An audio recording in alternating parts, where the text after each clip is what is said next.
Top ട്യൂഷന്റെ history ട്യൂട്ടോറിയലിലേക്ക് എല്ലാവർക്കും സ്വാഗതം. ഇന്നത്തെ ക്ലാസ്സിൽ നമ്മൾ പഠിക്കാൻ പോകുന്നത് ചാപ്റ്റർ 1 ഹ്യൂമാനിസത്തിൽ വരുന്ന ഇമ്പോർട്ടന്റ് ആയിട്ടുള്ള ക്വസ്റ്റ്യൻസുകളാണ്.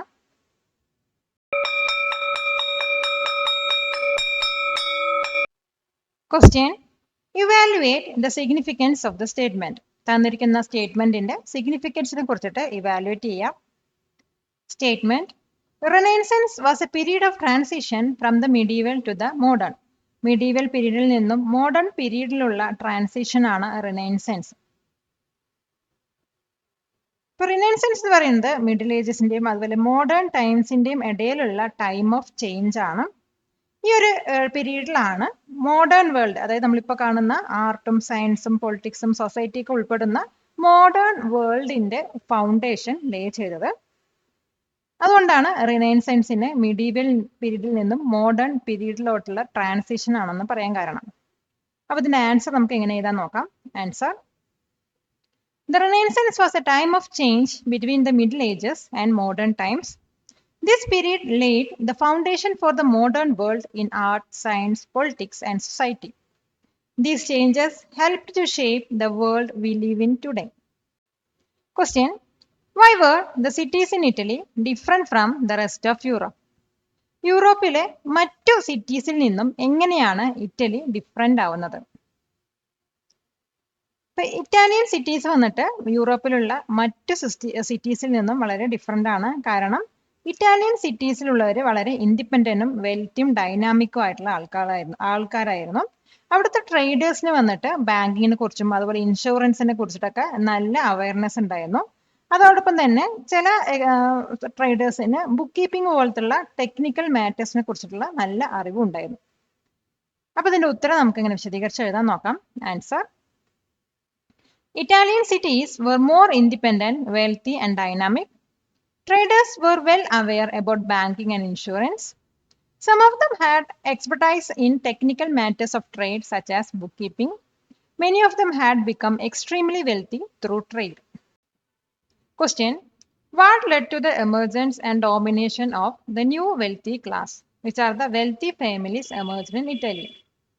ഇറ്റലിയിൽ പുതിയ വെൽത്തി ക്ലാസുകൾ വരാനുള്ള കാരണം എന്തായിരുന്നു? അതോടൊപ്പം തന്നെ ഇറ്റലിയിൽ പുതിയതായി വന്ന വെൽത്തി ഫാമിലീസ് ഏതൊക്കെയായിരുന്നു? അപ്പൊ നമുക്ക് ആദ്യം ഇറ്റലിയിൽ പുതിയതായി വന്ന വെൽത്തി ഫാമിലീസിനെ കുറിച്ച് ഡിസ്കസ് ചെയ്യാം. ഇപ്പൊ വെൽത്തി ഫാമിലീസ് വന്നിട്ട് ഒന്ന് മെഡിസി ആണ്. മെഡിസി പറയുന്നത് ഫ്ലോറൻ സിറ്റിയിലാണ് എമേർജ് ചെയ്തിട്ടുണ്ടായിരുന്നത്. പിന്നെ വരുന്ന ഇറ്റാലിയൻ ഫാമിലി വന്ന് എസ്പോസയാണ്. അവർ വന്നിട്ട് മിലൻ സിറ്റീസിലാണ് വന്നത്. പിന്നെ വരുന്ന ഫെർണീസ പാർമയില്, അതുപോലെ ഒർസിനി നേപ്പിൾസിലും, അതുപോലെ വിസ്കോണ്ടി മിലനിലും ആണ്. ഇനി ഈ പുതിയ ഫാമിലീസ്, അതായത് വെൽത്തി ഫാമിലീസ് എമേർജ് ചെയ്യാനുള്ള കാരണമാണ് ഡിസ്കസ് ചെയ്യാൻ പോകുന്നത്.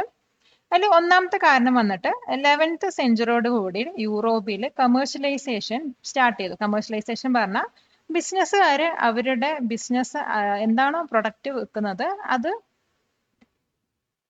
പബ്ലിക്കില് ലോഞ്ച് ചെയ്യുന്നതിനെയാണ്. അപ്പൊ ഈ 11th സെഞ്ചുറിയിലാണ് കമേഴ്ഷ്യലൈസേഷൻ യൂറോപ്പിൽ സ്റ്റാർട്ട് ചെയ്തത്. ഇത് വന്നിട്ട് ഫ്യൂഡൽ സിസ്റ്റത്തിനെ വീക്കൻ ചെയ്തു. അതോടൊപ്പം റിലീജിയസ് ഡൊമിനൻസിനെ റെഡ്യൂസ് ചെയ്യുകയും ചെയ്യും. അപ്പൊ ഈ കാരണങ്ങളൊക്കെയാണ് പുതിയ വെൽത്തി ക്ലാസ് ഇറ്റലിയിൽ എമേർജ് ചെയ്ത് വരാനുള്ള കാരണം. അപ്പൊ ഇതിന്റെ ആൻസർ നമുക്ക് എങ്ങനെ എഴുതാൻ നോക്കാം.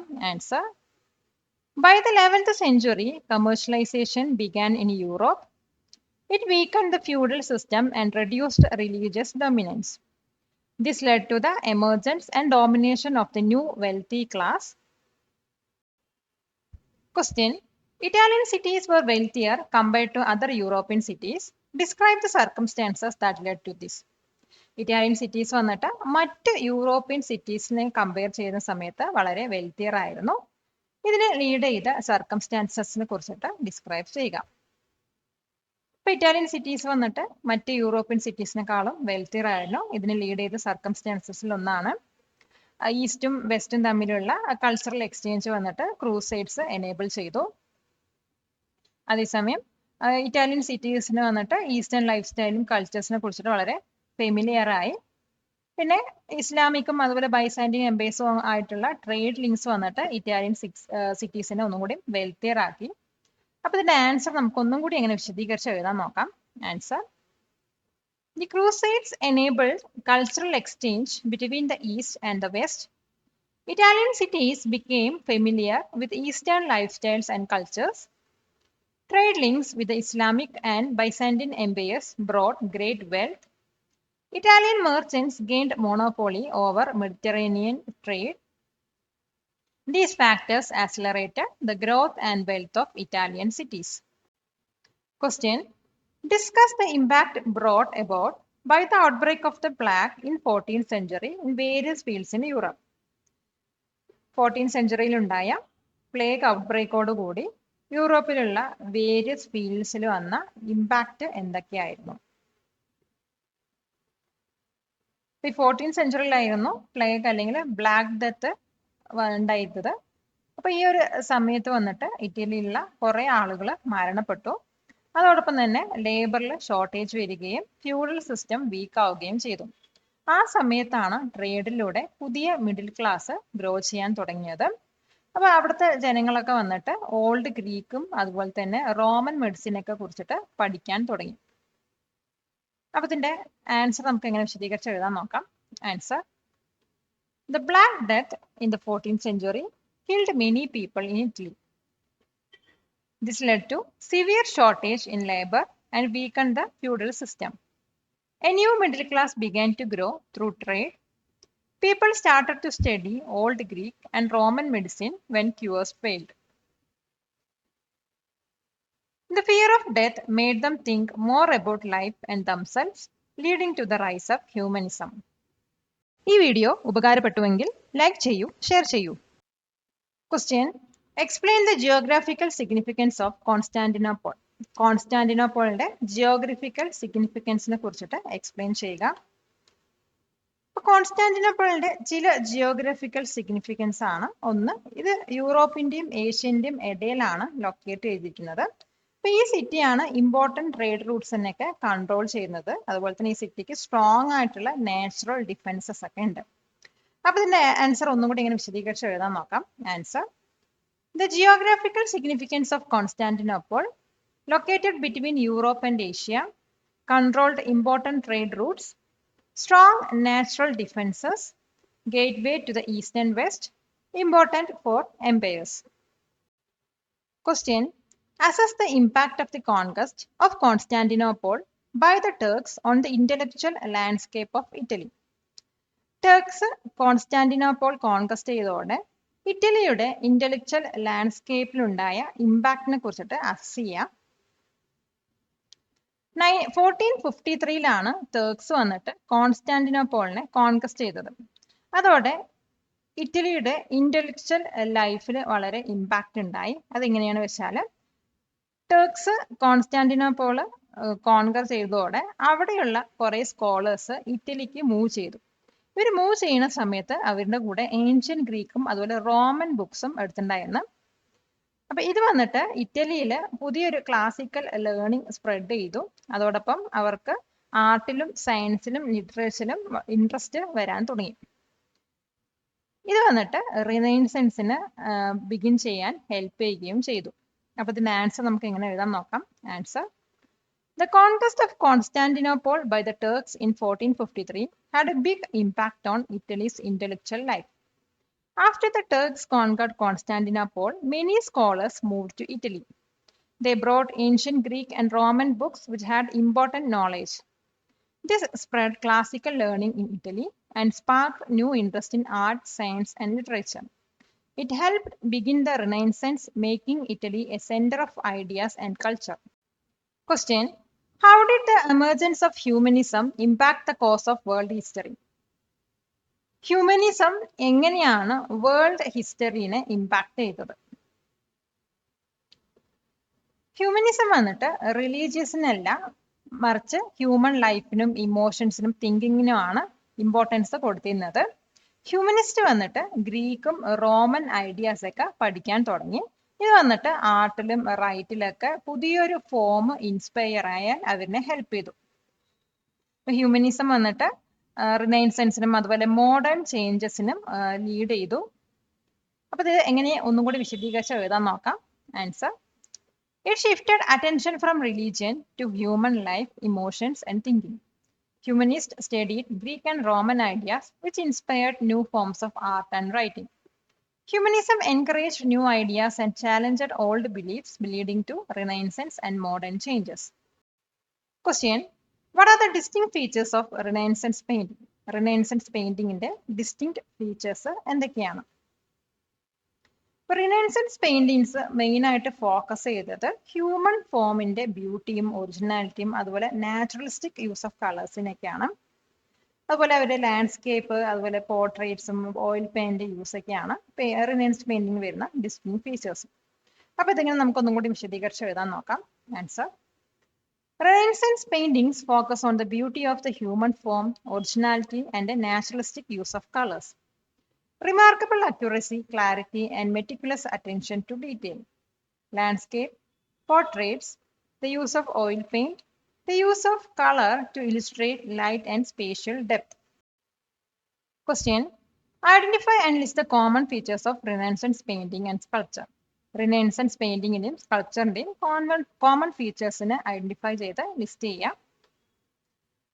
റിനൈസൻസ് പെയിന്റിങ്ങിന്റെയും സ്കൾപ്ചറിലും വരുന്ന കോമൺ ഫീച്ചേഴ്സ് പറയുന്നത്, ഒന്ന്, ഹ്യൂമൻ ഫോംസിനെ ഗോഡ്സ് ആയിട്ട് രണ്ടിലും ഡെപിക്റ്റ് ചെയ്തിരുന്നു. അതോടൊപ്പം തന്നെ ഗോഡ്സിന് മാത്രമല്ല നോർമൽ പീപ്പിളിനും ഡെയിലി ലൈഫും അവർ സ്കൾപ്ചറിലൂടെയും പെയിന്റിങ്ങിലൂടെയും ഷോ ചെയ്യുന്നു. പിന്നെ ഇവരുടെ ആർട്ട് വന്നിട്ട് ഒരു 3D ലുക്കാണ് കൊടുത്തിരുന്നത്. അതുപോലെ ഫേസസിലും ആക്ഷൻസിലൊക്കെ ഫീലിങ്സ് ഒക്കെ ഷോ ചെയ്തിരുന്നു. അപ്പൊ ഇതിന്റെ ആൻസർ നമുക്ക് എങ്ങനെ എഴുതാൻ നോക്കാം. Answer: the common features of renaissance painting and sculpture depicted gods in human forms. Feelings were shown on faces and in actions. Art looked 3D using perspective. They were inspired by Greek and Roman art. They also showed normal people and daily life. Question: describe the influence of humanism on Renaissance art. Renaissance ആർട്ടിൽ ഹ്യൂമനിസത്തിന്റെ ഇൻഫ്ലുവൻസിനെ കുറിച്ചിട്ട് describe ചെയ്യുക. Renaissance ആർട്ടിൽ humanism വളരെയധികം influence ചെയ്തിരുന്നു. അത് ഏതൊക്കെ രീതിയിലാണെന്ന് വെച്ചാൽ, ഒന്ന്, ഹ്യൂമൻ ഫിഗേഴ്സ്, അതായത് റിയലിസ്റ്റിക് ആയിട്ടുള്ള ഹ്യൂമൻ ഫിഗേഴ്സിനെയാണ് അവർ മെയിനായിട്ട് ഫോക്കസ് ചെയ്തിരുന്നത്. അവർക്ക് ഈ വരയ്ക്കാനുള്ള ഇൻസ്പിറേഷൻ കിട്ടിയത് ഏൻഷ്യൻ ഗ്രീക്കും റോമൻ ആർട്ടിൽ നിന്നായിരുന്നു. അപ്പൊ ഇവര് റിലീജിയസ് തീംസ് അല്ലാതെ എവറിഡേ ലൈഫും സ്റ്റോറീസ് ഒക്കെ ഇവര് പെയിന്റ് ചെയ്തിരുന്നു. അതുപോലെ ഇവരുടെ ആർട്ടിൽ വന്നിട്ട് ഇമോഷൻസ് ഒക്കെ ഷോ ചെയ്തിരുന്നു. അപ്പൊ ഇതൊന്നും കൂടി നമുക്ക് ഇങ്ങനെ വിശദീകരിച്ച് എഴുതാൻ നോക്കാം. Answer: humanism influenced renaissance art in these ways: focusing on realistic human figures, showing emotions in art, drawing inspiration from ancient Greek and Roman art, painting everyday life and stories, not just religious themes, using techniques like perspective to make art look more real. ഹൈസ്കൂളിൽ academic എക്സലൻസിന് തയ്യാറാവുന്ന സ്റ്റുഡൻസിന് ഒരു സന്തോഷ വാർത്ത.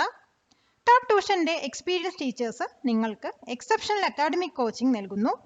Regular ക്ലാസ്സസിന് പുറമെയുള്ള top ട്യൂഷന്റെ വീഡിയോ നോട്ട്സും റെഗുലർ ടെസ്റ്റുകളും നിങ്ങളുടെ അക്കാഡമിക് പെർഫോമൻസ് ബൂസ്റ്റ് ചെയ്യുന്നു. നിങ്ങളുടെ സ്മോൾ ബാച്ച് സൈസ് സ്റ്റുഡൻസിന് ഇൻഡിവിജ്വൽ അറ്റൻഷൻ എൻഷുർ ചെയ്യുന്നു. ടോപ്പ് ട്യൂഷന്റെ എക്സാം റിവിഷനിലൂടെയും എക്സാം പ്രിപ്പറേഷനിലൂടെയും ഉയർന്ന മാർക്കുകൾ സ്കോർ ചെയ്യാം. നിങ്ങളുടെ face to face class join ചെയ്യുവാൻ ഇന്ന് തന്നെ വിളിക്കുക 8006066363. Question: list the influence of the printing press on the society of Renaissance period. Renaissance പീരീഡില് പ്രിന്റിംഗ് പ്രസിന്റെ ഇൻഫ്ലുവൻസിനെ കുറിച്ചിട്ട് ലിസ്റ്റ് ചെയ്യുക. റിനൈസൻസ് പീരീഡില് പ്രിന്റിംഗ് പ്രസ് വന്നിട്ട് അവിടുത്തെ സൊസൈറ്റീനെ വളരെയധികം ഇൻഫ്ലുവൻസ് ചെയ്തു. അത് ഏതൊക്കെ രീതിയിലാണെന്ന് വെച്ചാൽ ലിറ്ററസി പ്രോഗ്രസ് ചെയ്തു, അതുപോലെ റിലീജിയസ് റീഫോർമേഷൻ ഉണ്ടായി, പിന്നെ കൾച്ചറൽ ഗ്രോത്ത് ഒക്കെ ഉണ്ടായി. അപ്പൊ ഇതിന്റെ ആൻസർ നമുക്ക് ഒന്നും കൂടി ഇങ്ങനെ വിശദീകരിച്ച് എഴുതാൻ നോക്കാം. Answer: the influence of the printing press on the society of Renaissance period are dissemination of knowledge, progress in literacy, religious reformation, cultural growth, communication and news. Question: what are the classifications of world history? Who introduced it? World ഹിസ്റ്ററിയിൽ വരുന്ന classifications ഏതൊക്കെയാണ്? ആരാണത് introduce ചെയ്തത്? World ഹിസ്റ്ററിനെ മെയിനായിട്ട് 3 main periods ആയിട്ടാണ് divide ചെയ്തിരിക്കുന്നത്. അത് ഏതൊക്കെയാണെന്ന് വെച്ചാൽ ancient period, medieval period, modern period. ഇത് ഇൻട്രൊഡ്യൂസ് ചെയ്തത് ഫ്ലേവിയോ ബിയോണ്ടോയും അതുപോലെ ലിയോനാർഡോ ബ്രൂണിയോ ആണ്. അപ്പോൾ ഇതിന്റെ ആൻസർ നമുക്ക് എങ്ങനെ എഴുതാൻ നോക്കാം. Answer: World history is divided into three main periods for easier learning. The ancient period up to the 5th century CE, the medieval period 5th to 15th century, the modern period after the 15th century. This classification emerged during the Renaissance period.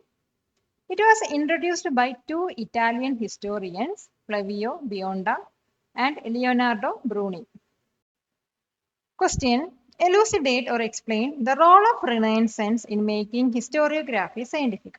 Historiography scientific ആക്കുന്നതിൽ Renaissance വഹിച്ച റോളിനെ കുറിച്ചിട്ട് explain ചെയ്യുക. History മെയിനായിട്ട് focus ചെയ്തത് human ആക്ഷൻസിലായിരുന്നു.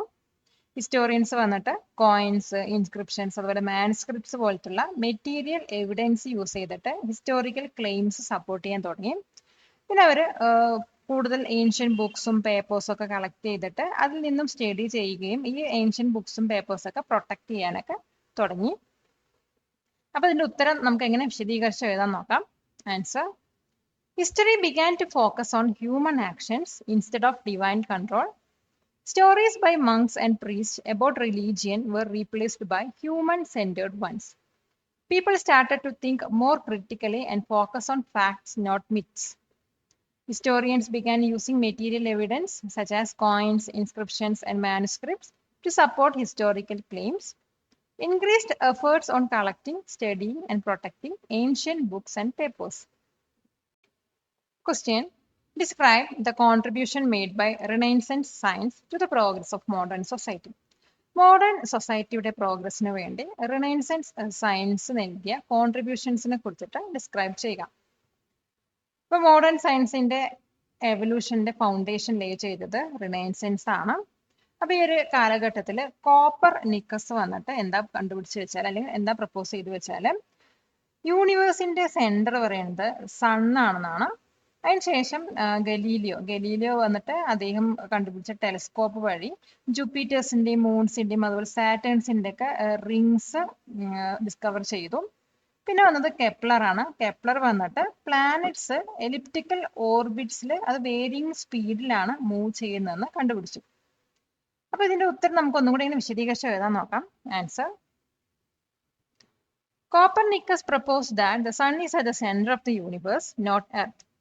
Using the telescope, Galileo discovered Jupiter's moons and Saturn's rings, supporting Copernicus' theory.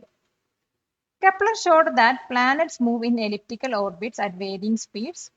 Kepler's discoveries laid the groundwork for Isaac Newton's formulation of gravitational laws. Paracelsus researched disease causes and treatments. Andrea Vesalius advanced human anatomy through cadaver dissection, improving medical knowledge. Question: The influence of humanism became the reason for Reformation. Justify this statement. റിഫോർമേഷന്റെ reason ഹ്യൂമനിസത്തിന്റെ influence ആണ്. ഈ ഒരു സ്റ്റേറ്റ്മെന്റിനെ justify ചെയ്യാം. Erasmus പോലെയുള്ള humanist വന്നിട്ട് corruptions criticise ചെയ്യും, അതുപോലെ ഓൾഡ് ചർച്ച് പ്രാക്ടീസസ് ക്രിട്ടിസൈസ് ചെയ്തിരുന്നു.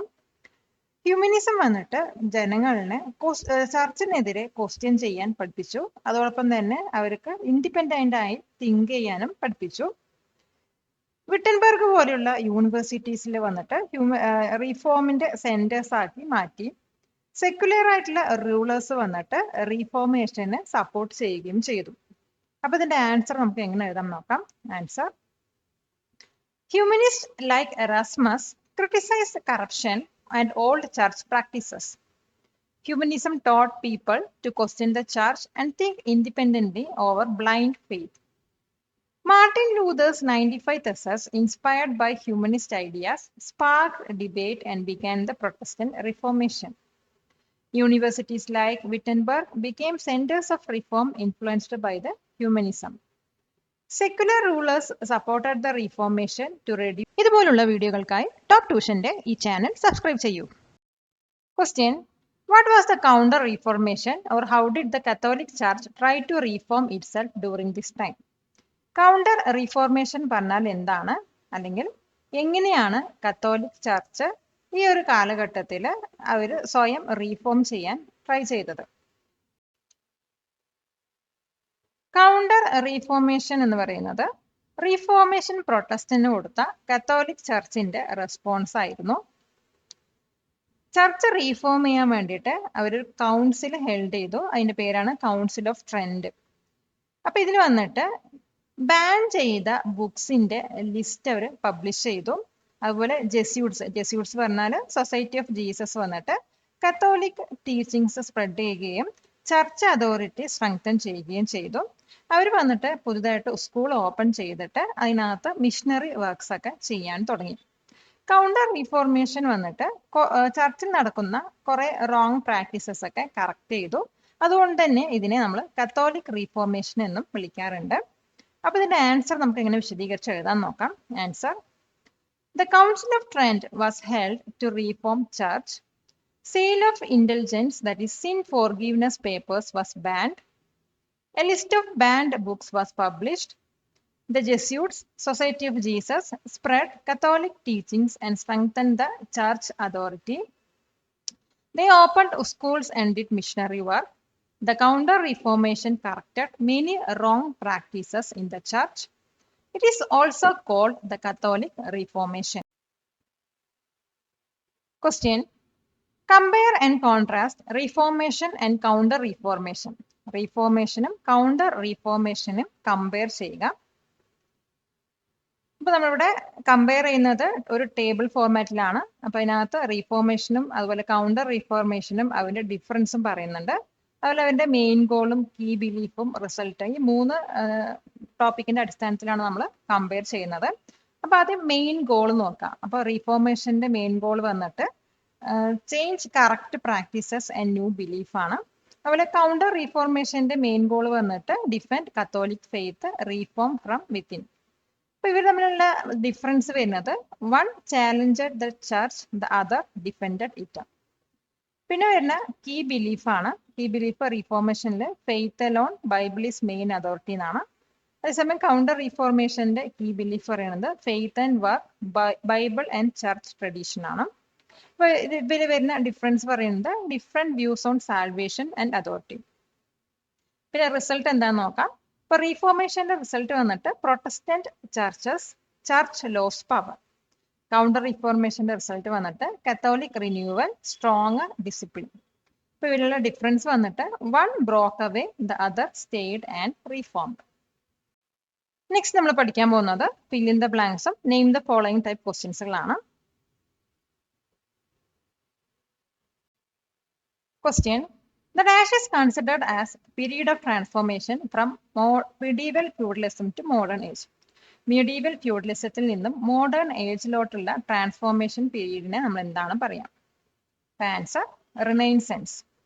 Next question: Detailed recording of the income and expenditure of an establishment on a daily basis is called dash. അതായത് ഡെയിലി ബേസിസിൽ ഒരു എസ്റ്റാബ്ലിഷ്മെന്റിന്റെ ഇൻകവും എക്സ്പെൻഡിച്ചറിന്റെ ഡീറ്റെയിൽഡ് ആയിട്ടുള്ള റെക്കോർഡിങ്ങിന് എന്താണ് പറയാം? Answer: book keeping. Next question: dash was a philosopher whose ideas laid the foundation for new questions and debates during the renaissance period. Renaissance പീരീഡിൽ വന്നിട്ട് ഏത് ഫിലോസഫറിന്റെ ഐഡിയാസ് ആണ് പുതിയ പുതിയ ക്വസ്റ്റ്യൻസും ഡിബേറ്റ്സിന്റെയും ഫൗണ്ടേഷൻ ലേ ചെയ്തത്? Answer: Aristotle. Question: Name the famous depiction related to Jesus Christ by the Italian Renaissance painter Giovanni Bellini. Italian Renaissance painter ആയ Giovanni ബെല്ലിനിന്റെ ജീസസ് ക്രൈസ്റ്റുമായി റിലേറ്റഡ് ആയിട്ടുള്ള ഡെപിക്ഷൻ ഏതാണ്? Answer: agony in the garden. Next question: name two world famous paintings of Leonardo da Vinci. Leonardo ഡാവിൻസിയുടെ famous ആയിട്ടുള്ള 2 paintings ഏതൊക്കെയാണ്? Answer: the last supper and Mona Lisa. Next question: dash painted the last judgement.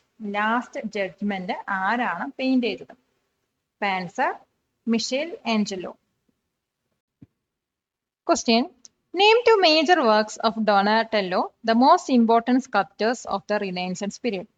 Renaissance പീരീഡിലുള്ള important ആയ സ്കൾപ്റ്ററായ ഡൊണാറ്റെല്ലോയുടെ major works ഏതൊക്കെയാണ്? Answer: David and Gattamelata. Next question: dash establish the first printing press in Europe. യൂറോപ്പിലുള്ള first printing press establish ചെയ്തത് ആരാണ്? Answer Johannes Gutenberg. Next question. Dash is also known as Catholic Reformation. എന്തിനെയാണ് Catholic Reformation എന്നും അറിയപ്പെടുന്നത്? Answer counter Reformation. Question. The word Renaissance means dash. Renaissance എന്ന വേർഡിന്റെ അർത്ഥം എന്താണ്? Answer rebirth. Next question. Name the author of the play Julius Caesar. Julius Caesar എന്ന പ്ലേയുടെ author ആരാണ്? Answer William Shakespeare. Next question. Name the author of the Divine Comedy. Divine കോമഡിയുടെ author ആരാണ്? Answer Dante. Palakkad നിവാസികളെ, ഞങ്ങളുടെ class room ട്യൂഷനിലേക്ക് സ്വാഗതം ചെയ്യുന്നു. മറ്റൊരു വീഡിയോയുമായി വീണ്ടും കാണാം.